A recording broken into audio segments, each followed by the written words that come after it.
오늘 예배 후에 친교할 때 주빌리 펀드레이징이 있을 예정입니다. 조금 있다가 아니라 나오시죠?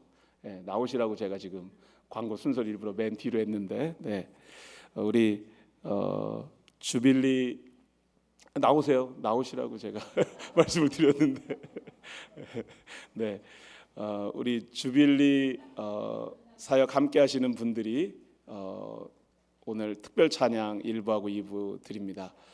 6월 13, 14 메릴랜드에서 열리는 전미주 장애인 체전에 우리 동남부 지역에서 우리 주빌리 우리 학생들하고 함께 참여하는데요. 그래서 펀드레이징을 오늘 합니다. 그래서 여러분이 오늘 나가시면 뭐 마실 것도 있고 음식도 있고 그럴 텐데 원하시는 만큼 마음껏 드릴 수 있고요. 여러분이 드리시는 만큼 교회에서 매칭해서 선교를 위해서 동남부 그 미주 그 장애인 체육회가 사실은 모든 경비는 아니고요. 참가비를 일부 내긴 하지만 거의 모든 경비를 펀드레이징 하고 있기 때문에 저희도 거기에 후원하려고 합니다. 그래서 여러분 마음껏 후원해 주시고 또 교회도 여러분 마음에 합해서 함께 후원하도록 하겠습니다. 우리 함께 우리 찬양할 때 우리 박수로 환영해 주시기 바랍니다.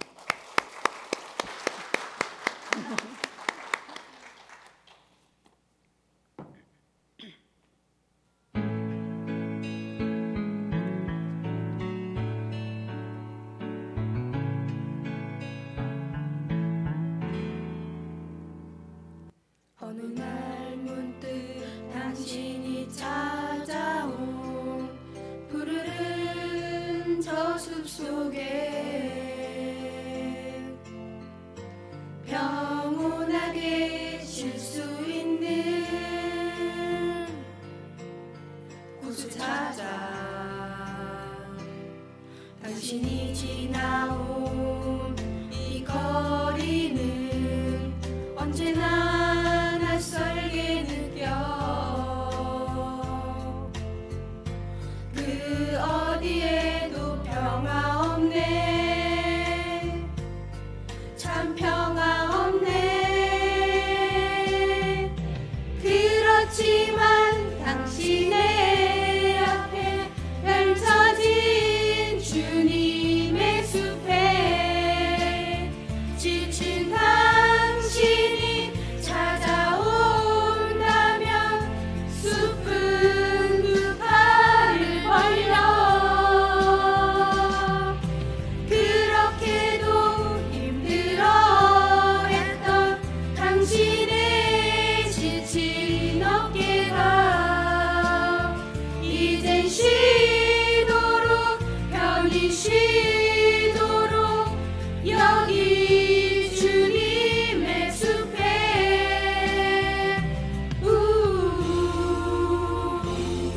당신이 느꼈던 지난 날의 슬픔의 기억들을 생각하고 잊어버리고 또 생각하네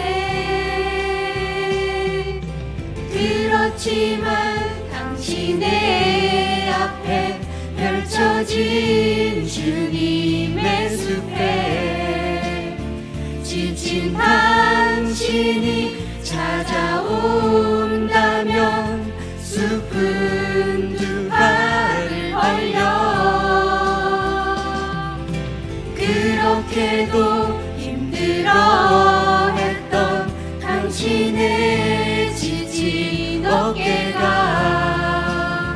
이제 쉬도록 편히 쉬도록 여기 주님의 숲에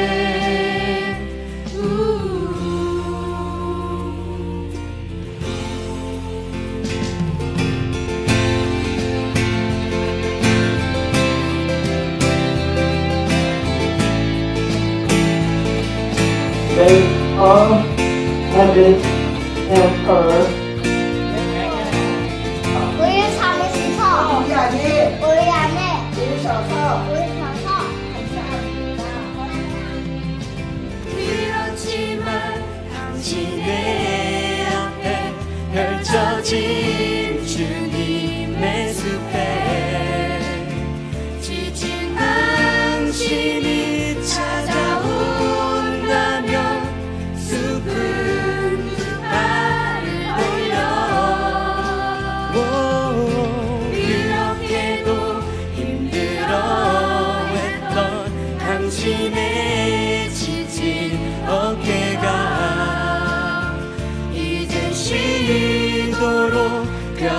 계시도록 여기 주님의 숲에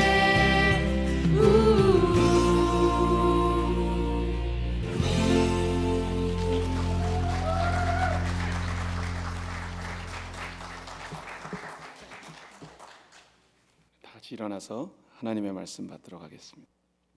요한복음 2장 1절에서 11절까지 말씀입니다. 다 같이 합독하겠습니다.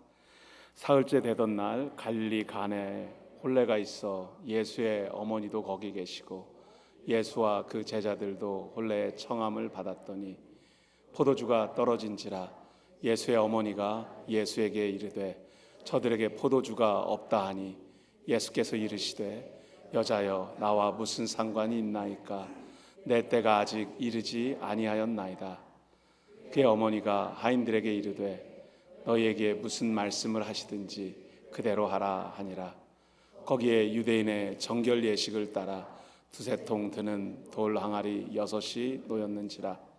예수께서 그들에게 이르시되 항아리에 물을 채우라 하신즉 아구까지 채우니 이제는 서서 연회장에게 갖다 주라 하시매 갖다 주었더니 연회장은 물로 된 포도주를 맛보고도 어디서 났는지 알지 못하되 물떠온 하인들은 알더라. 연회장이 신랑을 불러 말하되 사람마다 먼저 좋은 포도주를 내고 취한 후에 낮은 것을 내거늘 그대는 지금까지 좋은 포도주를 두었도다 하니라. 예수께서 이 첫 표적을 갈릴리 가나에서 행하여 그의 영광을 나타나심에 제자들이 그를 믿으니라. 오늘 우리에게 주신 하나님의 말씀입니다. 말씀을 주신 하나님께 감사드립니다. 아멘. 자리에 앉으시겠습니다. 우리 말씀 위해서 잠깐 기도하겠습니다. 주의 성령께서 우리 가운데 오셔서 우리의 마음을 열어 주옵소서. 말씀이 나뉘어진 이 시간 우리에게 주신 주의 음성이 우리의 몸과 영혼을 새롭게 하는 생명 되게 하옵소서. 부족한 종을 주의 제단에 세우셨으니 사람의 것은 감추시고 온전히 아버지 하나님의 말씀만 나뉘게 하옵소서. 예수 이름으로 기도합니다. 아멘. 요한복음 1장이 드디어 끝나고 2장으로 넘어왔습니다. 그런데 이번 주가 18번째 요한복음 강해네요. 호플리 언젠가 요한복음이 다 끝날 수 있기를 바랍니다. 언젠가 그런 날이 오겠죠. 네, 꾸준히 걸어가다 보면은요. 요한복음 2장 1절 말씀은 여러분들 너무나 잘 아는 말씀, 가나 혼인잔치 첫 번째 기적에 대한 이야기이고요. 이 말씀을 제가 문제가 축복이다라고 제목을 뽑으면서도 이렇게 누군가 설교를 예전에 한 적이 있었겠다 싶을 정도로 그렇게 익숙한 말씀입니다. 그런데 여러분, 혹시 여기 계신 분들 결혼식 준비하셨던 경험들이 있는 분들이 많이 계시죠? 아직 결혼 준비를 안 해보신 분들도 계시겠지만 결혼 준비를 그때 혹시 여러분 결혼 준비할 때 어떤 게 가장 힘드셨는지 기억나세요? 결혼 준비하실 때 별로 준비해 본 경험이 없다는 그런 표정을 짓고 계신데 준비하셨을 때 별로 어려운 일들이 없으셨던 모양이시군요. 저는 7년 연애하고 항상 저희 결혼하기 몇 년 얼마나 사귀었냐고 누군가 물어보면 7+1 7년하고 1년 연애했다고 그러는데 7년은 같이 한국에 있을 때 사귀었었고요. 미국에 저 혼자 먼저 와서 1년 있다가 1년 떨어져 있다가 돌아가서 결혼했거든요. 문제가 한 가지 있었는데 제가 전화로 청혼을 했습니다. 30년 전이니까 그래도 됐어요. 그때는 특별한 이벤트 없이도 청혼도 할 수 있었고 전화로만도 할 수 있었는데 문제는 청혼을 제가 6월 달에 하고 8월에 결혼식을 하는데 중간에 양가 집안 어른들이 한번 인사는 하셔야 되잖아요.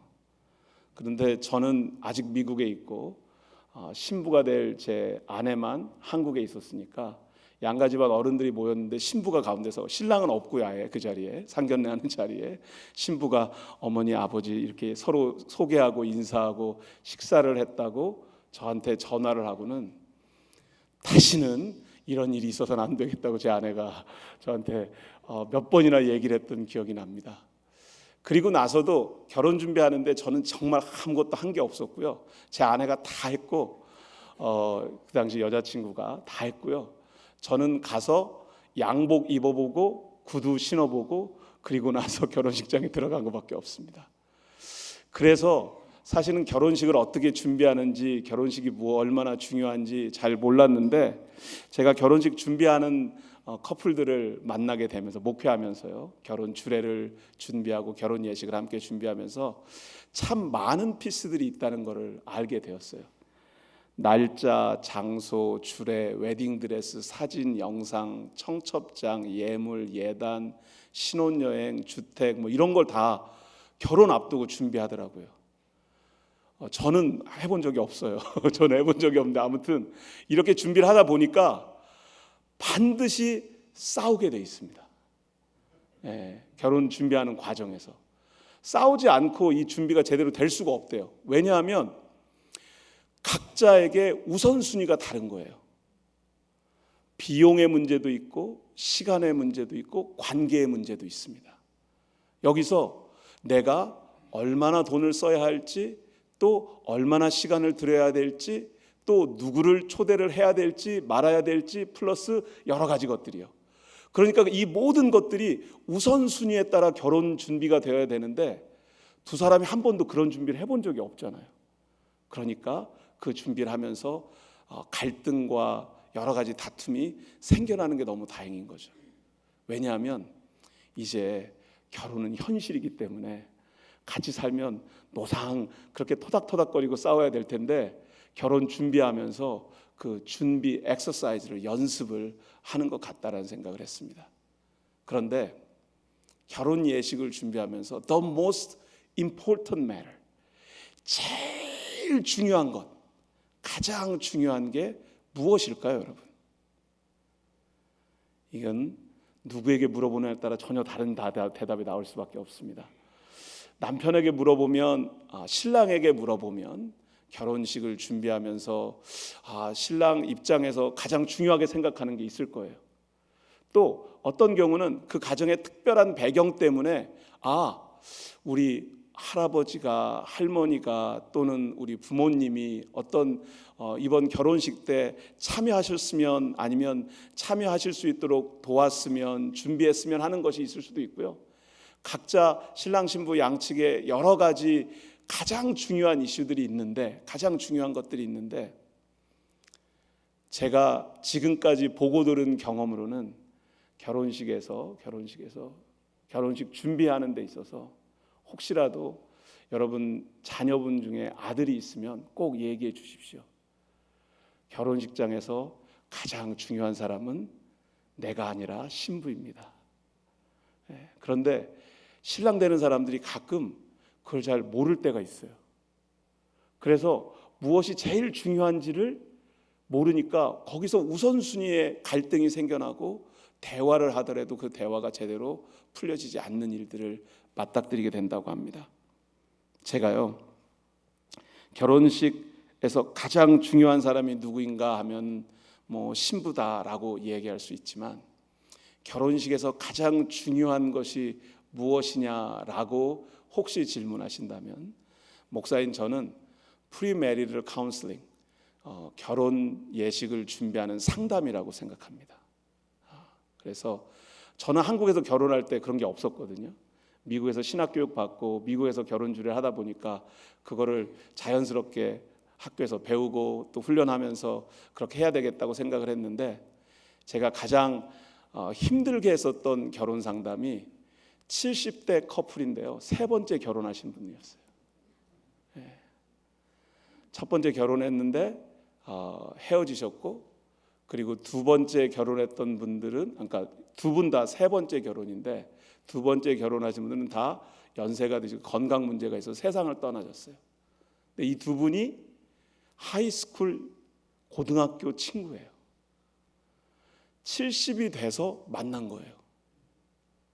그래서 두 분이 결혼을 하기로 결심을 했는데, 은퇴하신 분들은 다 아시지만 소셜 시큐리티가 생활의 가장 중요한 부분인데, 결혼하면 소셜 시큐리티가 줄어든대요. 혹시 70대가 됐는데 다시 재혼을 고민하시는 분들은 이게 심각한 문제예요. 네, 제가 미리 알려드리는 거예요. 네. 그런데 이 할아버지 할머니 커플이 저한테 결혼식을 해야 합니까? 안 해도 괜찮습니까? 라는 질문으로 결혼 상담을 시작했어요. 근데 저한테 오기 전에 두 분이 여러 가지 대화를 이미 다 나누셨고, 그리고 두 분이 참 신앙이 좋은 분들이었는데 저한테 오셔서 했던 이야기가 제가 잊혀지지 않습니다. 손주들에게 할아버지 할머니가 돈 때문에 결혼식을 하지 않는다고, 그냥 둘이서 그냥 결혼식 없이도 같이 살 수 있다고 그렇게 보여주면 안 될 것 같아서 결혼식을 결심하셨다는 거예요. 가장 중요한 것들이 있죠. 가장 중요한 것들. 우리 믿음의 여정을 걸어가다 보면 내 인생에 만나는 사람들 중에 가장 중요한 사람이 있기도 하고, 내가 결정하고 선택해야 할 일들 중에도 가장 중요한 일들이 있습니다. 그런데 그 과정 속에, 여러분의 관계 속에, 여러분이 소중하게 여기는 사람들 속에 가장 중요한 것이 무엇인지 떠올리면서 오늘 말씀을 함께 저희들이 들여다보았으면 합니다. 가나 혼인잔치 읽는 법, 제가 몇 가지 정리해 봤는데요. 이거는 뭐 다 아는 얘기들이지만 다루지 않을 부분만 제가 미리 요약한 겁니다. 물로 포도주를 만드셨다. 예수님이 포도주를 만드셨으니 이제부터 알코올은 필수다, 이렇게 생각하는 분들이 계시죠. 네, 혹시라도 그렇게 오해하신다면 여러분들 술 마시는데 마음 편하라고 이 혼인잔치에 기적이 있는 건 아닙니다. 첫 번째 기적이다. 첫 번째 기적이니까 더 특별한 의미가 있을 것이다 라고 하는데 집중해서 첫 번째 기적에 대한 부분을 구체적으로 막 더 파서 연구하시는 분들이 계신데, 첫 번째 기적이 중요할 수는 있으나 본문을 읽어가다 보면 이 첫 번째 기적이 예수님이 원하지 계획하지 않으셨던 기적 같다라는 느낌을 받게 되거든요. 그래서 저는 첫 번째 기적을 강조하는데도 별로 동의하지 않습니다. 유대인의 결혼잔치의 그 전통이나 문화적 배경을 잘 모르기 때문에 우리가 오해한다라고 얘기해서, 어떤 목사님들 말씀 들어보면 유대인 결혼 예전에 대해서 막 열심히 설명을 해주세요. 구글 해보셔서 유튜브에 들어가면 다 나오니까 공부해 보시기 바랍니다. 저하고는 별 상관이 없습니다. 그리고 유대인의 결혼 잔치, 결혼 전통이 중요할 수 있는 문화적인 배경이 되니까 이 말씀을 이해하는 데 도움은 될 수 있지만, 저는 그것 몰라도 성경 말씀에서 하나님의 뜻을 발견하는 데는 큰 문제가 없다고 생각합니다. 네 번째는 굉장히 중요합니다. 누구의 관점으로 이 이야기를 읽느냐에, 누구의 관점이라고 할 때는 사람마다 이 이야기를 바라보는 관점이 다르고 시선이 다르기 때문에 누구냐에 따라서 이 이야기에서 중요하게, 제일 중요하다고 생각하는 것들이 다를 수 있다는 거예요. 그래서 남편과 아내가 이 말씀을 읽으면서도 전혀 다른 언더스탠딩, 이해를 할 수도 있고 가장 중요한 부분이 다르다고 느끼실 수도 있는데, 이번 주와 다음 주 2번 동안 저는 웨딩 파티, 이 결혼잔치, 혼인잔치에서 가장 중요한 것은 문제다라고 생각을 합니다. 그리고 그 문제를 어떻게 해결하는지, 또 해결할 수 있는지 오늘 말씀을 통해서, 또 다음 주 말씀 통해서 저희들이 발견해 볼 수 있기를 바랍니다. 우리 1절 2절 말씀 다 같이 함께 읽겠습니다. 시작. 사흘째 되던 날 갈릴리 가나에 혼례가 있어 예수의 어머니도 거기 계시고 예수와 그 제자들도 혼례의 청함을 받았더니. 아멘. 사흘째 되던 날, 요한복음 1장 후반부에 세례 요한은 제자들이 예수님을 따라갈 때부터 이튿날 그리고 사흘째 되던 날이 나와서 이게 6번째 날인지 7번째 날인지 날짜를 세는 분들이 계신데 틀려도 상관없습니다. 갈릴리 가나에 가나라고 동네 이름을 붙여놓은 이유는 가나라고 하는 지명이 유대 지역에 굉장히 많았다고 합니다. 그래서 갈릴리 바닷가 근처에 있는 가나라는 동네라고 우리가 알고 있습니다. 결혼잔치에 예수의 어머님이 거기 먼저 계셨다고 표현되어 있어요. 초대를 받았는데 아마 결혼잔치를 도와주고 있었던 것 같아요. 2절 말씀에 예수와 그 제자들도 혼례 청함을 받았다고 되어 있으니까 초대받았어요. 결혼잔치에 초대를 받는 것은 그냥 지나가는 사람들을 초대하는 건 아닙니다. 하지만 그 동네 사람들은 거의 누구나 다 초대를 받을 수 있었다고 하니까 예수와 그 제자들, 갈릴리 그 가나 근처에 살던 사람들과 아는 사람들이었을 거다라고 생각합니다. 여기서 더 깊이 들어가서 예수님 친척일지 모른다 뭐 그런 얘기는 별로 안 중요하니까 지나가도 됩니다. 자, 문제는 3절입니다. 3절 말씀 우리 함께 읽겠습니다. 시작. 포도주가 떨어진지라 예수의 어머니가 예수에게 이르되 저들에게 포도주가 없다 하니. 네, 문제가 생겼습니다. 무슨 문제가 생겼어요? 포도주가 떨어졌어요. 이 결혼 예식을 보통 하루, 그러니까 결혼식 혼례 예식을 마치고 나서 한 일주일 정도 그 잔치를 벌였다고 그러거든요. 그러니까 동네 사람들이 다 와서, 그래서 이 포도주가 떨어지는 일들이 종종 있었던 것 같아요. 그러니까 포도주를 아무리 많이 준비해 놔도 다 감당할 수가 없는 거예요. 그래서 포도주가 떨어진 것이 문제입니다. 포도주가 떨어지고 나니까 혼주가 보통 신랑 집에서 결혼식이 있었을 테니까 그 신랑의 부모님이 포도주가 떨어진 것을 걱정하고 포도주를 구하러 다니셔야 될 것 같잖아요. 근데 신랑 부모님은 등장을 안 하고 예수의 어머니가 예수님한테 얘기하는 거예요. 지금 이 잔치집에 포도주가 떨어졌다고 얘기를 하는 겁니다. 여러분, 포도주가 떨어졌다고 하는 이 이야기에서 우리가 간단하게 얻을 수 있는 교훈은 우리 인생에는 다 결핍 부족이 있다는 겁니다. 아무리 준비를 열심히 해도요, 아무리 완벽하게 결혼잔치를 준비해 놓았어도요, 우리가 계획하고 준비한 그것들로 완벽하게 커버할 수 없는 결핍의 문제를 만나게 된다는 겁니다. 여러분 인생의 현장에 결핍의 문제가 없다. 나는 이제는 뭐 은퇴도 했고요, 연금도 충분히 있고요, 경제적으로도 이제 다 안정이 돼서 내 인생에 부족한 것이 문제가 없습니다 라고 혹시 느끼시는 분들이 계십니까? 할렐루야. 그런 분들이 좀 저희 교회에 좀 많았으면 좋겠습니다. 저는 개인적으로 걱정이 별로 없도록요. 그런데 은퇴하신 다음에도 결핍의 문제는 완전히 다 사라지는 것 같진 않아요. 결핍이라고 느끼는 것, 문제라고 느끼는 것, 부족함이라고 하는 것은 우리 인생에 없어지는 질문이 아닌 것 같아요. 여러분, 아브라함이 창세기 12장부터요 믿음의 여정을 시작합니다. 75세에 하나님의 부르심을 입고 믿음의 여정을 떠났어요. 그러면 75세에 새로운 믿음의 여정을, 하나님의 부르심을 듣고 순종해서 본토 친척 아버지 고향을 떠나서 새로운 곳에 가서 정착하는 이민의 여정을 시작했다면 저의 삶에 문제가 없어야 된다고 저는 생각을 합니다. 왜냐하면 저는 75세에 새로운 곳에 가서 살 용기가 없거든요.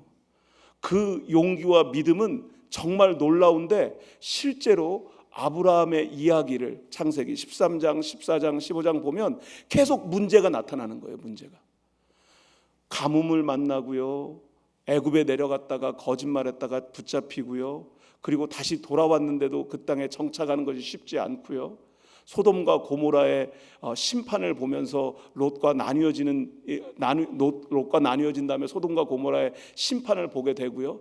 그러니까 아브라함의 주변에는 계속해서 문제가 연달아 나오는데 창세기 16장 1절에 이런 구절이 나옵니다. 아브라함의 아내 사레는 출산하지 못하였고 그에게 한 여종이 있으니 애굽 사람이요 이름은 하갈이라. 뭐 이야기가 어떻게 돌아가는지 이제 아시죠? 벌써 75세에 새로운 믿음의 여정을 출발했는데 하나님께서 약속하신 생명은 태어나지 않았어요.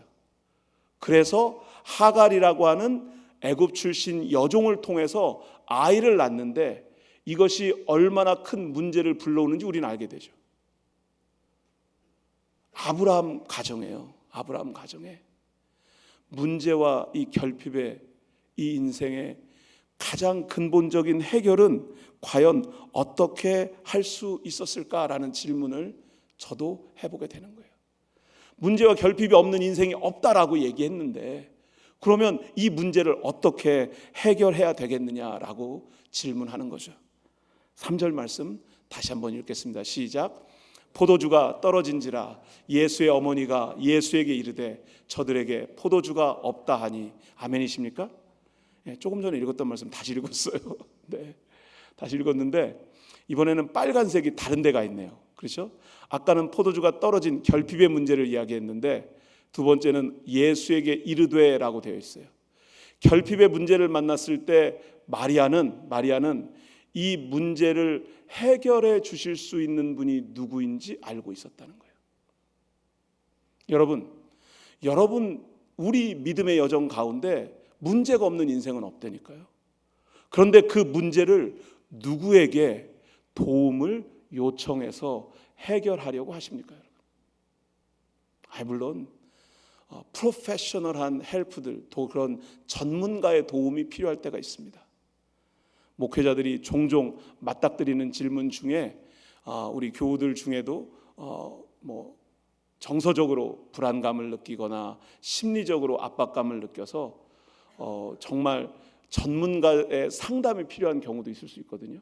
목회자들은 사실은 상담 수업을 한 번 정도 들은 적은 있지만 전문적인 상담자는 아니라서 사실은 별 도움이 안 될 수도 있습니다.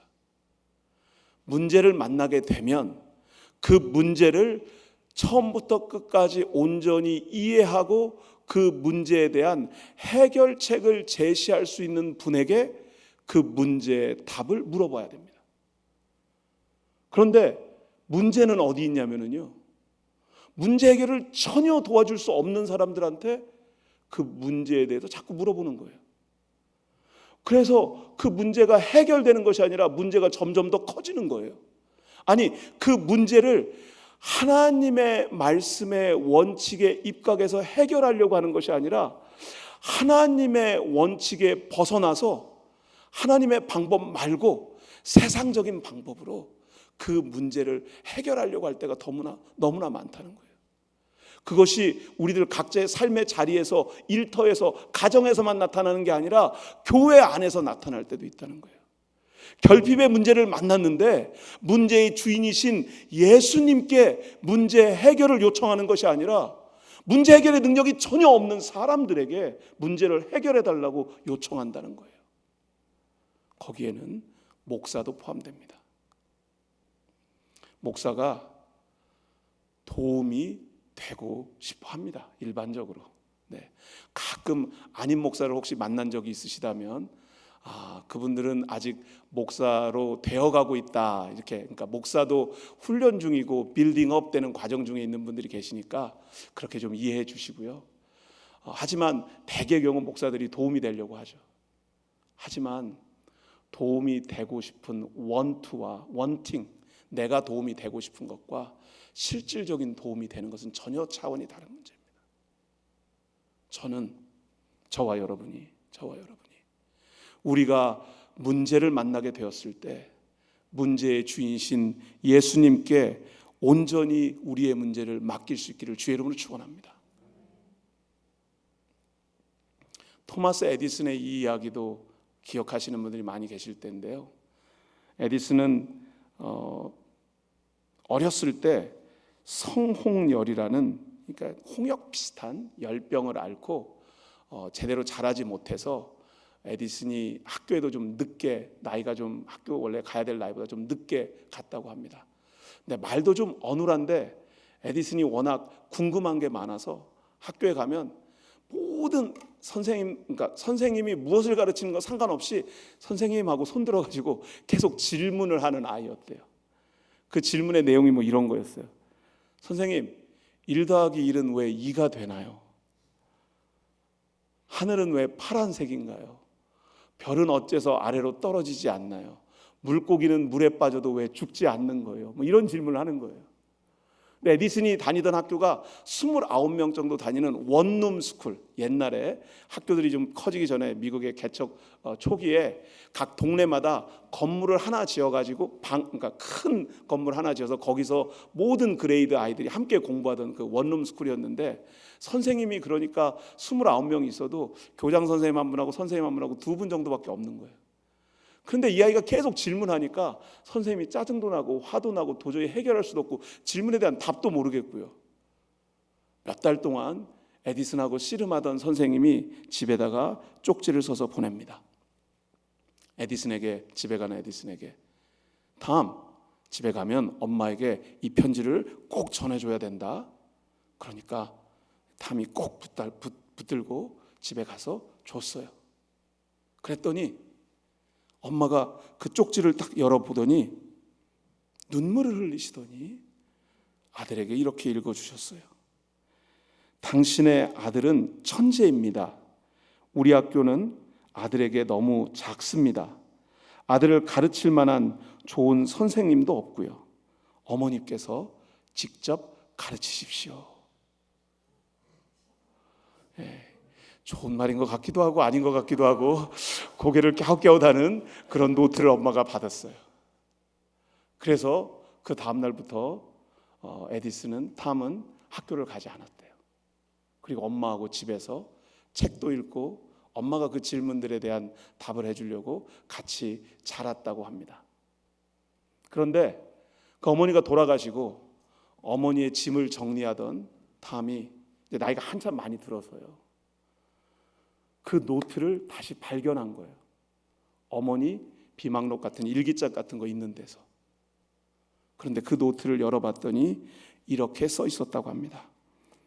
당신의 아이는 지적 장애가 있습니다. 그렇기 때문에 일반 아이들과 함께 가르칠 수 없습니다. 더 이상 아이를 학교에 보내지 않으셨으면 합니다. 편지의 내용은 이 내용이었어요. 지적 장애가 있으니 학교 보내지 마세요. 감당할 수가 없어요. 어머니가 좀 알아서 좀 해주세요. 그런데 탐은 엄마가 읽어줬던 그 노트의 내용을 평생 기억하고 살았어요. 당신은 천재입니다. 학교는 당신에게는 너무 작습니다. 그래서 아드님을 가르칠 만한 좋은 선생님이 없으니 어머니가 가르쳐 주세요. 에디슨이 천재라는 걸 요즘 우리는 다 알잖아요. 에디슨이 백열 전구만 만든 게 아니에요. 제너럴 일렉트릭 G라는 회사가 에디슨 때문에 만들어진 회사고요. 발전기, 축음기, 타자기, 우리가 알만한 웬만한 20세기로 들어올 때 필요했던 그 모든 것들을 에디슨이 발명한 거예요. 그 발명왕이 가지고 있는 특허만 1000개가 넘어요. 그 천재 아이를 어떻게 누구의 시선으로 바라볼 것이냐에 따라 그 아이의 가능성을 발견할 수도 있고 발견하지 못할 수도 있다는 거예요. 저는 마리아가 포도주가 떨어진 결핍의 문제를 발견한 거예요. 그 문제를 발견하고 이렇게 얘기할 수도 있어요. 이 집은 말이야, 결혼잔치도 제대로 준비를 못 해가지고 아직도 손님들이 이렇게 많이 있는데 포도주가 다 떨어지게 했어. 정말 이 집 안 되겠네. 혀를 끌끌 차고 지나갈 수도 있었을 거 아니에요. 그 신랑 신부의 어머니 아버지는 이 이야기에 등장도 안 해요. 그런데 마리아는 마치 자기의 문제인 것처럼 포도주가 떨어졌다고 예수님에 가서 얘기를 하는 거예요. 누구의 시선으로 어떻게 바라볼 것인지가 그렇게 차이를 만들어내는 거죠. 여러분, 교회 안에 문제는 많습니다. 그 문제를 해결하는 다양한 방법이 있을 수 있습니다. 그 문제를 해결하기 위해 땀 흘리고 수고하고 노력해야 될 때도 있고, 땀 흘리고 수고하고 노력하는 대신 다 그만두고 기도해야 될 때도 있습니다. 그런데 누구의 관점으로, 누구의 시선으로 그 문제를 바라보느냐에 따라 그 문제가 우리의 삶을 변화시킬 수 있는 축복의 출발 지점이 될 수도 있고, 절망적이고 패배하고 자포자기할 수밖에 없는 나락으로 떨어지는 지점이 될 수도 있다는 겁니다. 오늘 이 포도주 얘기, 가나 혼인잔치에 물이 포도주가 만들어지는 이 이야기에 저와 여러분은 누구의 눈으로, 어떤 관점으로 그 문제를 바라볼 것인지 고민해 보았으면 합니다. 열왕기상 8장 44절 45절 말씀입니다. 우리 함께 읽겠습니다. 주의 백성이 그들의 적국과 더불어 싸우고자 하여 주께서 보내신 길로 나갈 때 그들이 주께서 택하신 성읍과 내가 주의 이름을 위하여 건축한 성전이 있는 쪽을 향하여 여호와께 기도하거든 주는 하늘에서 그들의 기도와 간구를 들으시고 그들의 일을 돌아보옵소서. 아멘. 열왕기상 8장은 성전 지은 다음에 솔로몬이 성전 축성식에서 기도하는 내용입니다. 근데 기도의 내용 중에 이런 내용이 있어요. 솔로몬 시절은요, 이스라엘 역사상 가장 강성하고 가장 영토가 넓어지고 군사력도 막강할 뿐만 아니라 그 고대 근동 지방에 있어서 가장 위력 있는 나라가 되어 있을 때였어요. 솔로몬의 지혜는 전 세계적으로 소문이 다 나서 솔로몬하고 한번 얘기해 보고 싶어가지고 멀리 떨어져 있는 나라에서 솔로몬하고 말 한번 해보려고, 요즘 같으면 워런 버핏하고 밥 한 끼 먹으려고 뭐 몇십만 불 돈 낸다고 하는 것처럼요, 그렇게 해가지고 솔로몬 보려고 사람들이 몰려오던 시절이었다고요. 그런데 솔로몬이 기도하는데 이렇게 얘기하는 거예요. 주는 하늘에서 그들의 기도와 간구를 들으시고 그들의 일을 돌아보옵소서. 44절의 시작이 뭐예요? 그들의 적국과 더불어 싸우고자 하여 전쟁터에 나갈 때는 그냥 우리의 군사력이 막강하고 무기가 좋으니까 우리는 이 전투에 나가서 이길 수 있어, 전쟁에 나가서 이길 수 있어, 그런 자신감을 가지고 군인들을 이끌고 나가십시오, 뭐 이런 얘기가 써 있는 게 아니고요, 하늘에 계신 주님에게 백성들의 기도와 간구가 올려지고 그들의 일을 돌아보옵소서. 전쟁의 승패는 하나님께 달려있다고 고백하는 거예요. 저와 여러분의 인생의 현장에서, 삶의 현장에서 만나는 문제가 축복이 되기 위해서는요, 그 문제가 반드시 저와 여러분의 기도의 제목이 되어야 할 것입니다.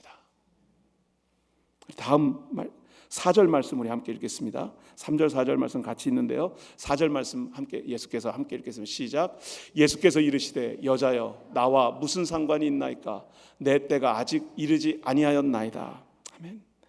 여기서 왜 마리아를 여자라고 불렀느냐, 높임말이다, 존중하는 뜻이다, 뭐 그런 말들도 하는데요, 그냥 불렀어요. 예수님께서 마리아를 여자여라고. 여기서만 부른 게 아니라 복음서 끝날 때도 또 그렇게 부르셨어요. 그러니까 예수님께서 마리아를 하대하려고 부르진 않았을 거예요. 존중하는 마음이 분명히 있었을 겁니다. 그런데 예수님의 대답은 단호해요. 뭐라고 대답하세요? 나와 무슨 상관이 있나이까 내 때가 아직 이르지 아니하였나이다. 문제는 여기에 있습니다. 인생의 결핍의 중요한 문제를 맞닥뜨리고 하나님께 기도하는데 하나님이 뭐라고 대답하시냐면 나하고 무슨 상관이 있니? 이렇게 되물어 보실 때가 있어요. 야, 지금까지 네 마음대로 다 해놓고 사고는 네가 다 친 다음에 그 문제 해결을 나한테 요청하면 어떡하니? 라고 하나님께서 매정하게 말씀하실 때가 가끔 저한테는 있습니다. 여러분한테는 그런 일이 없기를 바랍니다. 그런데 가끔 저한테 그러세요. 하나님이, 유목사, 사고는 네가 치고 문제 해결을 나한테 요청하면 어떻게 해? 사고를 치지 않을 수 있는 지혜를 요청하는 기도를 시작했어야지 라고 저한테 물어보시면 주여 이러고 제가, 근데 정말 답답할 때는 언제냐면요, 내 때가 아직 이르지 않았다는 거예요. My hour has not yet come. 내 시간이 아직, 하나님의 시간이 아직 이르지 않았다는 거예요. 이 문제가 해결되는 방법이 있어요. 이 문제를 해결하실 하나님의 계획도 있어요. 하나님께서 간섭하실 모든 프로그램이 준비가 되어 있어요. 그런 확신이 내게도 있어요. 그래서 하나님께 기도하고 있어요. 그런데 뭐라고 그러세요? 시간이 안 됐다는 거예요. 여러분, 우리 인생의 문제를 만나게 되었을 때 우리는 종종 이런 질문을 하게 됩니다. 도대체 하나님의 시간은 언제입니까? 자녀들 키우면서 자녀들 속썩일 때 다 그런 질문들 엄마 아빠 하지 않았나요? 하나님, 도대체 언제쯤 우리 아들은, 우리 딸은 철이 좀 들까요? 저는 이제 그런 얘기를 좀 할 수가 있어요. 철이 좀 든 것 같아서. 그래서 이게 이제 흉보는 게 아니니까 괜찮은데, 그런데 아직도 철 드는 걸 기도하고 계신다면 이런 얘기를 어디 가서 하기도 그렇잖아요. 아직 그때가 도착하지 않은 것 같단 말이에요. 요한복음에 내 때, my hour라는 표현이 자주 나옵니다. 요한복음 2장 4절에 오늘 봤던 말씀, 7장에 그리고 8장에 내 때가 아직 이르지 아니하였다라고 하는 표현이 계속 나옵니다. 예수님께서 하시는 말씀이에요. 아직 때가 안 됐다는 얘기예요. 사실은 오늘 말씀에서는 이 때가 안 됐다는 이야기가 기적의 때가 안 되었다는 것인지 예수님의 공생애를 시작할 때가 안 되었다는 것인지 그 뉘앙스가 분명하지 않은 게 있습니다. 하지만 확실한 건 뭐냐면 예수님의 시간표에는 가나 혼인잔치에서 물로 포도주를 만드는 기적이 계획되어 있지 않다는 거예요. 그런데 예수님께서 때가 이르렀다라고 말씀하실 때도 있었어요. 요한복음 12장, 13장, 17장 다 언제 때를 얘기해요? 십자가를 지고 갈 때를 얘기하셔요. 그때는 예수님께서 내 때가, 그때가 이르렀다고 말씀하십니다. 여러분, 여러분이 하나님께 문제를 놓고 기도할 때 그 문제가 잘 해결되지 않을 때 하나님의 때가 아직 안 된 것일 수 있습니다. 그런데 그 하나님의 때를 너무 간절히 기다리지는 마시기 바랍니다. 그때는 십자가를 져야 되는 때이기 때문입니다. 여러분, 우리 믿음의 여정 가운데 결핍의 문제를 해결해야 한다면 우리는 십자가를 져야 할 때가 있습니다. 십자가를 져야만 이 문제가 해결될 텐데 그 십자가를 지는 일에 무관심할 때가 너무나 많아요. 어떤 십자가를 져야 될지 잘 모르시는 분들은 오늘 잘잘법에 들어오셔서 내 십자가 무엇인지 이 말씀을 한번 다시 읽으면서 묵상해 보셔도 괜찮을 것 같고요. 구체적으로 무슨 십자가를 져야 될지 잘 모르시면 오늘 친교 끝난 다음에 설거지 하는데 같이 참여하시면 됩니다. 무슨 십자가를, 우리 교회 뭐 도움의 손길이 많이 필요한 것 같고 뭐 조직도 이제 갖춰진다고 그러고 뭐 교단 가입 문제도 얘기하고 그러는데 어떻게 해야 될지 잘 모르겠다. 잘 모르는 게 정상이죠. 왜냐하면 단 한 번도 그런 얘기를 공식적으로 해본 적이 없으니까요. 그래서 제가 잘잘법에서 any question 제가 answer를 한다니까요. 하지만 정답은 몰라요. 저도 그냥 대답만 그냥 해보는 거예요. 그런데 그 기준이 뭐냐요? 기준이. 그 기준이 나의 시간인지 주님의 시간인지에 대해서는 질문해 봐야 된다는 거예요. 내가 원하는 때가 있어요, 여러분. 그것을 하나님의 시간에 너무 짜맞추지는 마세요. 그런데 오늘 본문 말씀은 우리에게 두 가지 측면에서 이 때를 바라보게 합니다. 전도서 3장 11절 말씀은요, 이렇게 우리에게 때를 보여줍니다. 우리 함께 읽습니다. 시작. 하나님이 모든 것을 지으시되 때를 따라 아름답게 하셨고 또 사람들에게는 영원을 사모하는 마음을 주셨느니라. 그러나 하나님이 하시는 일의 시종을 사람으로 측량할 수 없게 하셨도다. 아멘. 때를 잘 모른다 그 얘기예요. 그죠? 네, 때를 잘 모른다.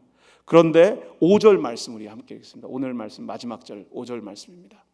5절 말씀 함께 읽죠. 시작.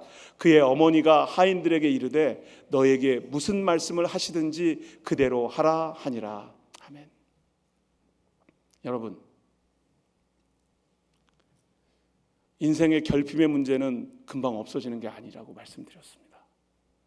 이 결핍의 문제가 우리에게 축복의 출발점이 될 수 있다고 말씀드렸습니다. 그 축복의 출발점이 되기 위해서 우리가 기도하고 하나님의 때를, 하나님의 뜻을 구해야 할 텐데 기도의 자세가 중요합니다. 여러분, 저와 여러분은 어떻게 기도하십니까?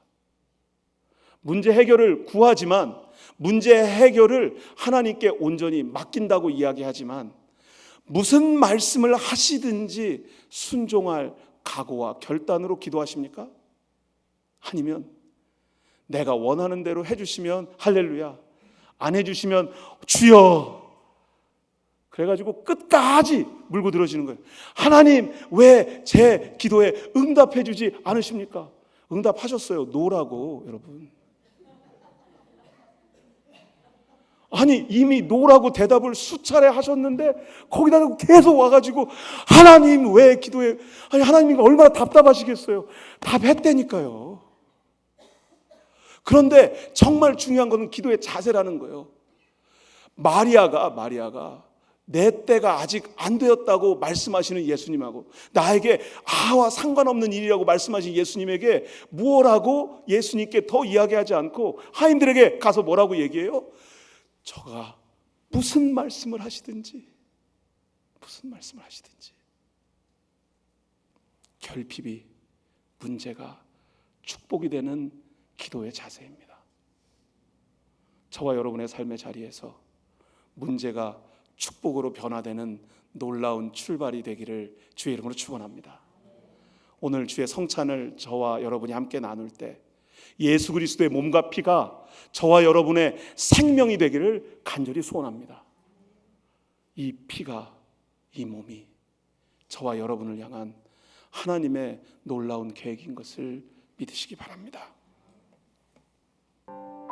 기도하겠습니다.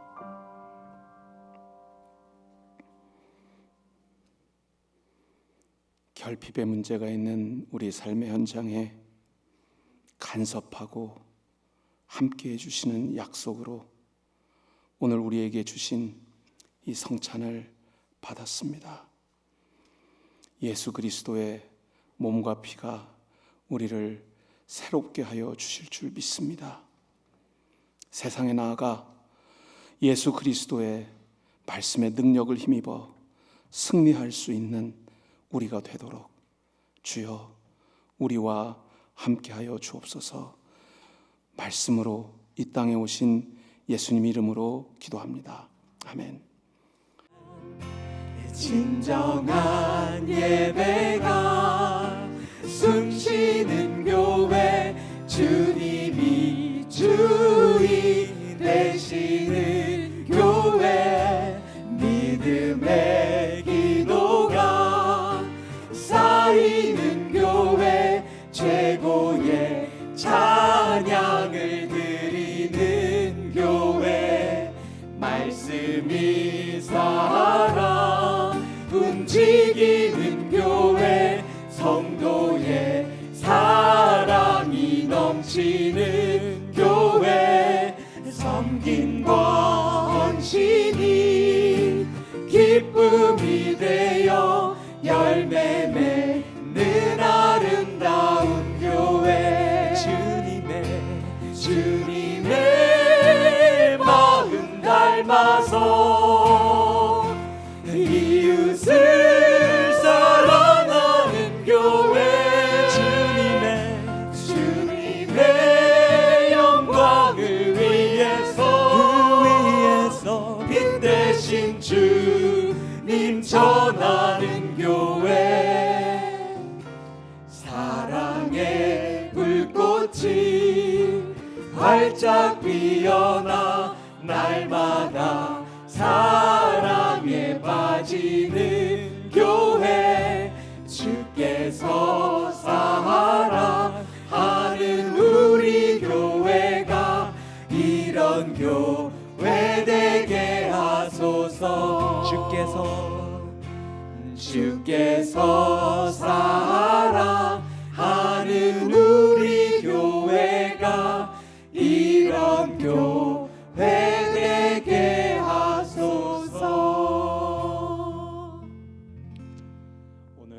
기도하기 전에 한 번 더 말씀드립니다. 아까 이름 몰랐던 분들 인사하셨죠? 네, 오늘 예배 마치고 나서는 내가 잘 모르는 사람하고 같이 앉아서 교제하는 시간입니다. 혹시 제가 테이블 검사하다가 아는 분들끼리만 앉아 계시면 반드시 흩어놓도록 하겠습니다. 이름 모르는 사람, 처음 만난 사람 오늘 함께 교제하는 시간 꼭 가지시기 바랍니다. 기도하겠습니다. 저희가 가진 모든 것이 주님께로부터 온 것을 고백합니다. 성도들의 땀과 눈물, 정성과 노력이 담긴 이 물질을 주의 십자가 아래 이 제단 위에 드립니다. 성도들의 삶의 터전 위에 약속하신 하늘의 은혜를 더하여 주옵소서. 정직한 소득의 11조를 감사헌금과 여러 정한 헌금을 드리오니 하나님, 더 드리고 싶어도 드리지 못하는 손길 위에 아낌없이 드릴 수 있는 믿음도 주시고, 물질의 문제를 경험하고 있는 성도들의 삶의 자리에 하나님 약속하신 하늘의 말씀의 분명한 언약이 이루어지게 하여 주시옵소서. 십자가에서 죽으심으로 우리에게 새 생명 약속하신 예수 그리스도의 은혜와 하나뿐인 아들을 우리에게 주신 아버지 하나님의 그 놀라우신 사랑하심과 이제 세상으로 나아갈 때 우리를 혼자 보내지 않으시고 우리와 함께 하시겠다고 약속하신 성령께서 여러분의 일터에, 여러분의 가정 위에, 여러분의 삶의 터전 위에 여러분의 결핍과 문제를 축복으로 바꾸시기를 성부, 성자, 성령 하나님의 이름으로 간절히 축복하며 기도하옵나이다. 아멘.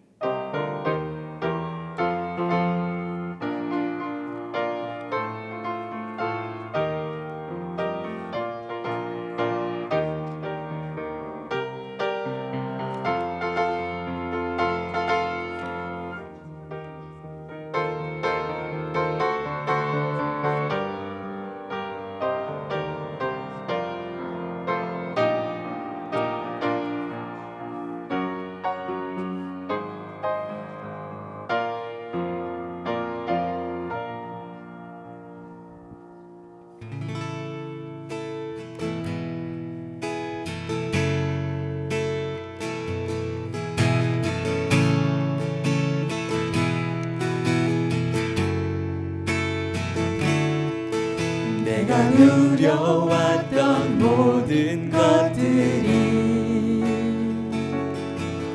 내가 지나왔던 모든 시간이, 내가 걸어왔던 모든 순간이 당연한 것 아니라 은혜였소. 아침 해가 뜨고 저녁에 노는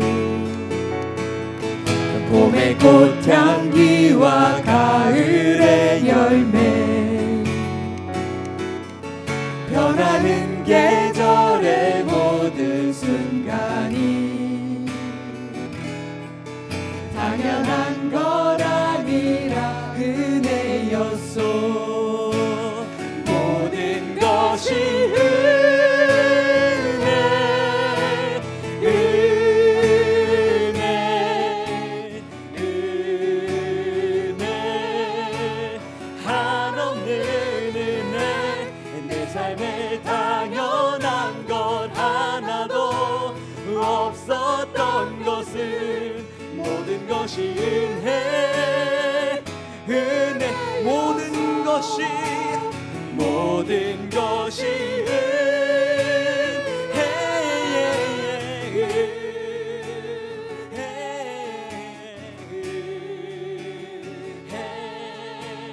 한없는 은혜. 내 삶에 당연한 것 하나도 없었던 것은 모든 것이 은혜, 은혜였소. 삶에 당연한 것 하나도 없었던 것은 모든 것이 은혜